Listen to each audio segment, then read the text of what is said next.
السلام علیکم ورحمۃ اللہ وبرکاتہ۔ جیسا کہ میں نے اس سے پچھلی ویڈیو میں کہا تھا کہ میں آپ کو مکمل نماز کا طریقہ بتاؤں گا کہ آپ صلی اللہ علیہ وسلم کس طرح نماز پڑھتے تھے اور نماز پڑھنے کا سنت طریقہ کیا ہے۔ اب میں مختصراً نماز کا صحیح طریقہ عرض کر دیتا ہوں۔ جب آدمی نماز کے لیے کھڑا ہو تو اس میں سنت یہ ہے کہ آدمی کا پورا جسم قبلہ رخ ہو، لہذا جب کھڑے ہو تو سب سے پہلے قبلہ رخ ہونے کا اہتمام کرے، سینہ بھی قبلہ کے رخ ہو۔ اگر کسی وجہ سے سینہ تھوڑی دیر کے لیے قبلہ سے ہٹ گیا تو نماز تو ہو جائے گی، کیونکہ اللہ تعالیٰ نے یہ کرم فرمایا ہے کہ ان چھوٹی چھوٹی باتوں کی وجہ سے یہ نہیں کہتے جاؤ ہم تمہاری نماز قبول نہیں کرتے، لہذا نماز تو ہو جائے گی لیکن اس نماز میں سنت کا نور حاصل نہ ہوگا، سنت کی برکت حاصل نہ ہوگی، چونکہ اس طرح کھڑا ہونا سنت کے خلاف ہے۔ اسی طرح پاؤں کی انگلیوں کا رخ قبلہ کی طرف ہونا چاہیے۔ اگر انگلیوں کا رخ قبلہ کی طرف ہو جائے تو جسم کا ایک ایک حصہ قبلہ رخ ہو جائے گا، لیکن بعض لوگ اس طریقے سے کھڑا ہوتے ہیں، ان کا پاؤں اس طرح رہتا ہے، بعض لوگ ایسے کھڑے ہو جاتے ہیں۔ سنت کا بالکل بھی اہتمام نہیں ہے۔ سنت طریقہ یہ ہے کہ ہم اس طریقے سے بالکل قبلہ رخ ہو کر کے کھڑا ہوں۔ اب بتائیے کہ اگر انسان اس طرح سنت کے مطابق پاؤں رکھے تو اس میں کیا تکلیف ہوگی؟ کوئی پریشانی لاحق ہو جائے گی یا کوئی بیماری لاحق ہو جائے گی؟ کچھ بھی نہیں ہوگا، صرف توجہ اور دھیان کی بات ہے، کیونکہ دھیان اور توجہ اور اہتمام نہیں ہے، اس لیے یہ غلطی ہوتی ہے۔ اگر ذرا دھیان کر لے تو سنت کے مطابق قیام ہو جائے گا اور اس کے نتیجے میں وہ نماز خضوع کے دائرے میں آ جائے گی اور اس نماز میں سنت کے انوار و برکات حاصل ہو جائیں گے۔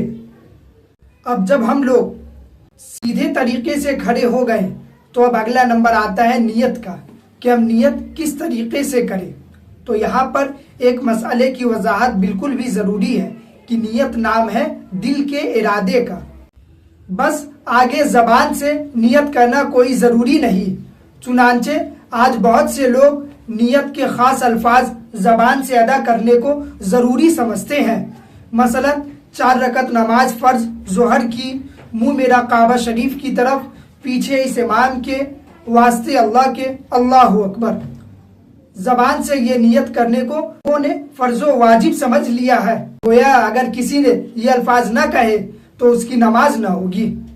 یہاں تک دیکھا گیا ہے کہ امام صاحب رکوع میں ہے مگر وہ صاحب اپنی نیت کے تمام الفاظ ادا کرنے میں مصروف ہے اور اس کے نتیجے میں 1 رکعت بھی چھوٹ جاتی ہے، حالانکہ یہ الفاظ زبان سے ادا کرنا کوئی ضروری اور فرض و واجب نہیں، بس دل میں یہ ارادہ ہے کہ فلاں نماز امام کے پیچھے پڑھ رہا ہوں، بس یہی کافی ہے۔ آپ گھر سے نماز پڑھنے کے ارادے سے نکلے، یہی تو نیت ہے۔ آپ نے گھر سے نکلا کہ میں جا رہا ہوں نماز پڑھنے، اسی کا نام نیت ہے۔ اسی طریقے سے آپ مسجد کے سامنے سے گزر رہے تھے، آپ کو مسجد نظر آ گئی، جماعت کھڑی تھی تو آپ نے سوچا چلو میں نماز پڑھ لیتا ہوں، بس یہی نیت ہو گئی۔ مسجد میں داخل ہونے سے پہلے ہی آپ کی نیت ہو گئی۔ اسی طریقے سے اذان کی آواز آپ کے کان میں آئی تو آپ نے سوچا چلو اذان ہو گئی ہے میں نماز پڑھ لیتا ہوں، اسی کا نام نیت ہے، جو آپ نے دل میں ارادہ کر لیا۔ اب وہاں پر جا کر صفوں میں کھڑے ہو کر کے باضابطہ زبان سے نیت کے الفاظ کو ادا کرنا یہ کوئی ضروری نہیں۔